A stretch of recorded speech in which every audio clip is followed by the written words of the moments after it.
Hi, my name's Jack, and I am one of the DCAs for the upcoming European Universities Debating Championships in Glasgow, and then for the following year, CAing in Copenhagen. Bethany has asked me to give a short chat about a motion that I really like, which hopefully will be beneficial just for anyone watching this video, and hope that you all enjoy whatever motions Bethany and team come up with at Asumiendo. The motion that I'm going to talk about is a motion that I spoke on recently at the Vienna IV last weekend, a couple of weekends ago. Potentially longer if you're watching this later. The motion was from round 3 of that competition, and the motion was: presuming the process is peaceful, this House supports the breakup of the world's superstates. And these superstates were defined as the USA, Russia, China, India, and Brazil. I really liked this motion. Myself and my speaking partner Alex, we were in opening government in the top room, and we took the second, which was a lot of fun. And I really like this motion for 3 reasons. I think this motion has an awful lot of impact. Obviously, I think the world would be affected quite heavily if America, China, Brazil, India, and Russia ceased to exist in their current form and became however many different states. I think there are lots of ways in which that would have a huge impact on the world and the way in which we live.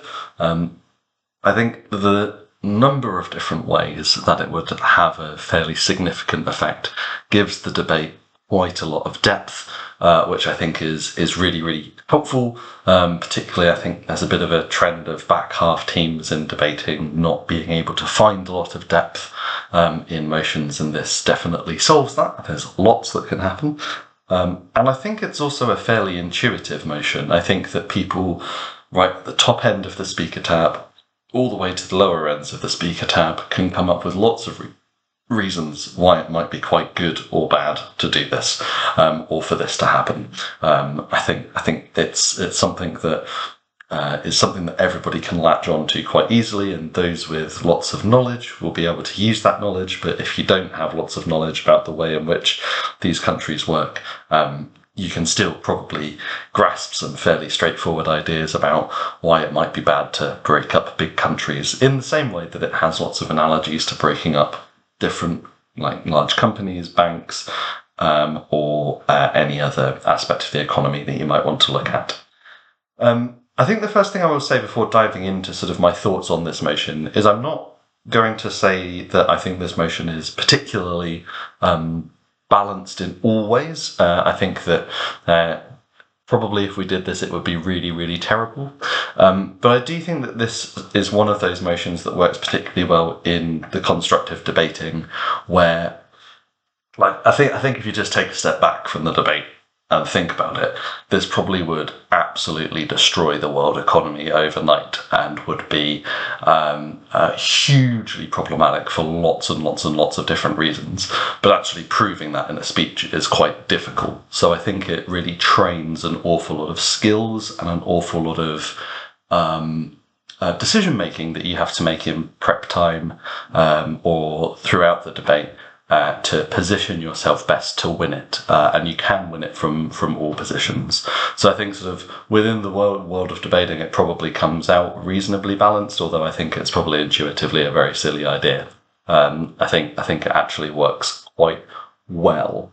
I think there's 2 things in particular that this rewards, and sort of stems from what I just said. One of these things is I think it rewards teams in prep time thinking strategically about how, if you're in top half, where you have more control over what material is being said, how you want the debate to go after you, and how you want to position yourself to win.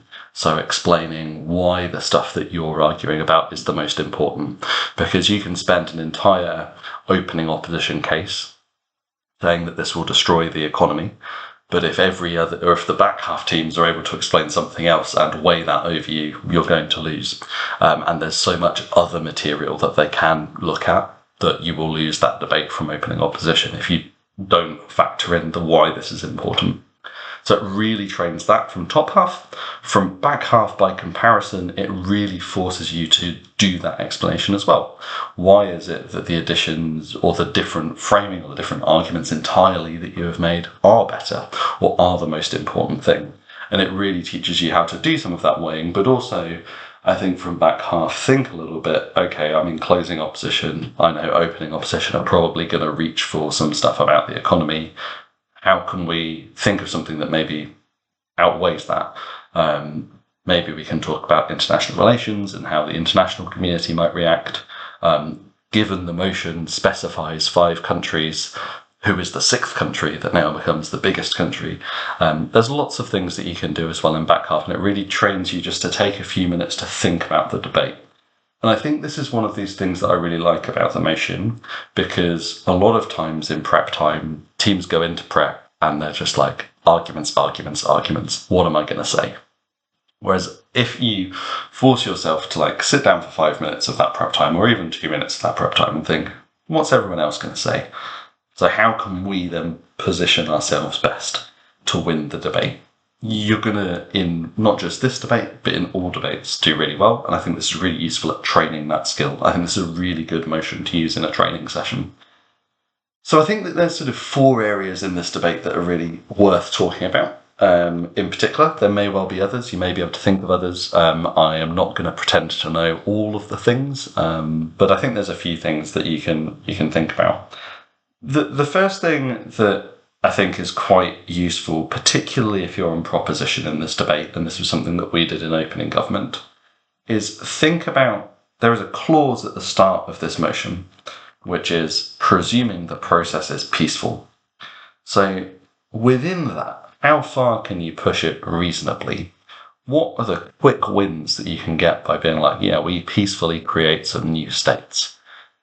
And the way we looked at this was, and I don't know how true all of the arguments we were making were, but it was stuff that we were able to push successfully in the debate, is you can probably go a fair way to solving, or at least arguing if the process is peaceful, that you solve the Kashmir conflict in India, that you are able to create a state for Uyghurs in China, and that you can solve lots of internal civil conflicts, and that's quite a good thing for you to be able to do.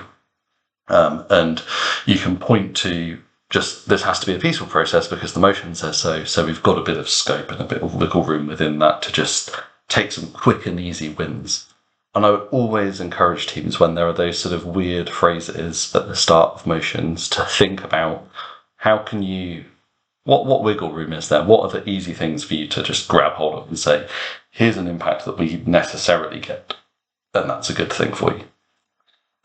So I think that there's firstly that for you to think about on the proposition side. Secondly, in terms of how far can you push the debate on the opposition side, as mentioned already, the motion specifies 5 countries. So what is the 6th country, or the 7th or 8th or 9th country that we're talking about?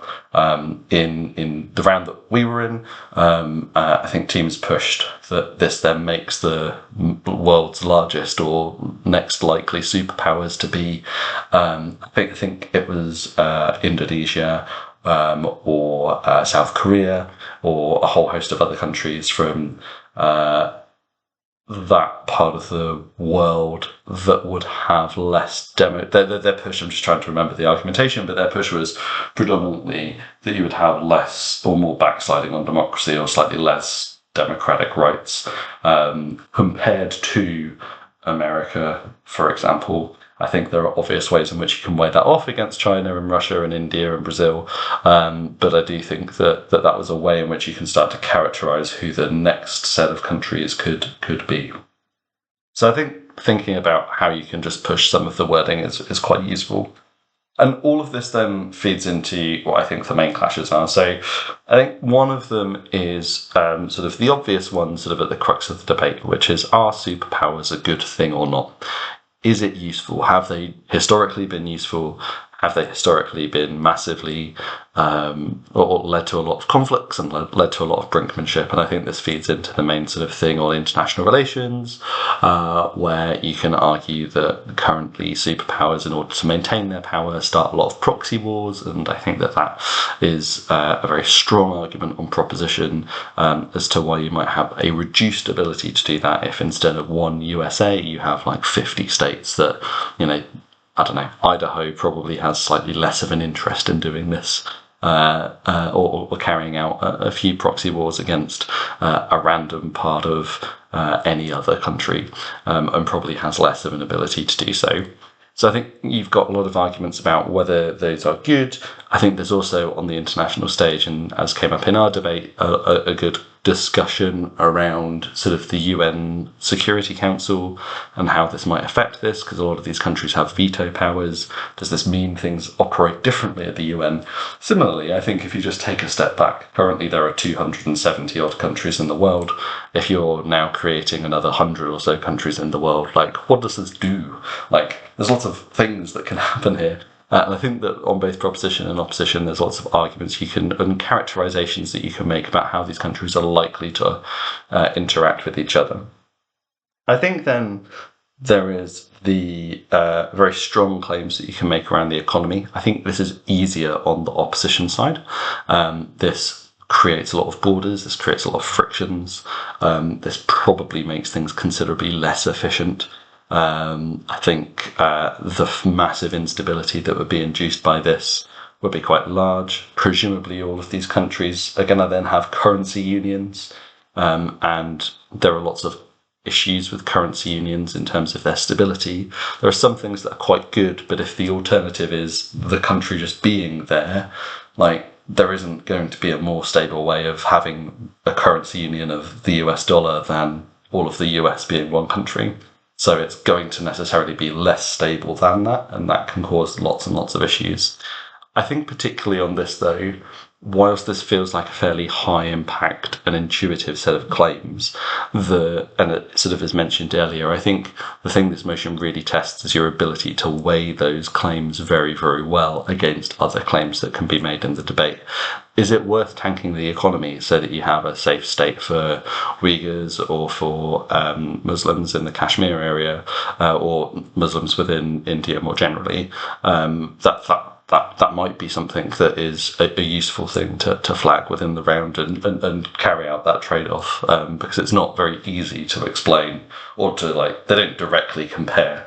They're sort of very different concepts. So I think it really forces you to do that. I think then the remaining sort of thing that I think is quite useful to think about, and this was the case that we predominantly ran from Open in government, is why localism is always good. And in particular, we ran this in a few different ways. So firstly, explaining why the proximity that you might have to your elected representative is quite a useful thing for you to have. You can more directly influence the result of your local elections than you can your national elections, and that means that people feel that they buy into the process more. But I think more importantly, the way that we approached this was by saying, if you aren't in a swing state in America, your vote doesn't matter, your voice doesn't really matter. And that in and of itself is quite an intuitive claim, but there's quite an impactful claim, which is, let's say, for example, you are from a big agricultural state that doesn't have very many people, so it doesn't have very many votes in the electoral college in America. And this might be true in other countries, but let's, for the argument's sake, have this in America. Your voice is always going to be traded off in favor of things that can work for California or Texas or New York or Pennsylvania or one of the other states that has an awful lot of electoral college votes. So you never get your voice heard at a national level, because if there's a trade deal where somebody is trying to extract agricultural concessions from America in return for technological things for Silicon Valley, it's always in the interest of the American government to benefit whatever is going to give them the most electoral college votes, which will be people in Silicon Valley, which will be people working in New York, in Texas, in oil fields and things like that. So you never get your voice actually heard, which means you never have any meaningful representation. And from there, you can do quite a lot of weighing as to why that's really important and why that underpins everything, because the representation that you have and the preferences that you can express that can then be represented by government can only happen if they're not being traded off. And the problem is, if you're being traded off on one thing, there's never a reason to only trade off like your interests on a very small thing, and not on other things. So less abstractly, whether or not the US is trying to deal with concessions on, let's say you're in this agricultural state, on farming, you still have 3 electoral college votes, versus, California's 50 odd electoral college votes. Whether it's on farming or whether it's on literally anything else, you will always lose in that trade-off. So there's never a meaningful way for your voice to be listened to. Whereas if you're in your own country, you can argue in trade deals and things for whatever it is you very specifically want. Now, I think the thing here that is quite useful is that you can flag that underpins all decisions. It underpins all of the economic stuff, it underpins all of the international relations stuff, it underpins all of whether your politicians are using their power for good, and whether the power that you then are is a good power or not. And I think that's something that we use quite effectively in that debate to underpin the rest of it. So the economic arguments coming out of opening opposition only matter insofar as you can actually have your view heard about how you want your economy run to benefit you. And if you can't do that because everything's being traded off, it doesn't factor in the debate. So it becomes a very good weighing metric. So yeah, that's a bit of a run through sort of how I think that debate can operate, and arguments that I think are useful to run and what we ran in that particular debate. Yeah, I hope that was useful. I'm always happy to answer any questions if people want to reach out about this. But otherwise, best of luck for Samude in the summer. Hope it all goes really well, and I'm sure I'll see you at some point soon. Thanks.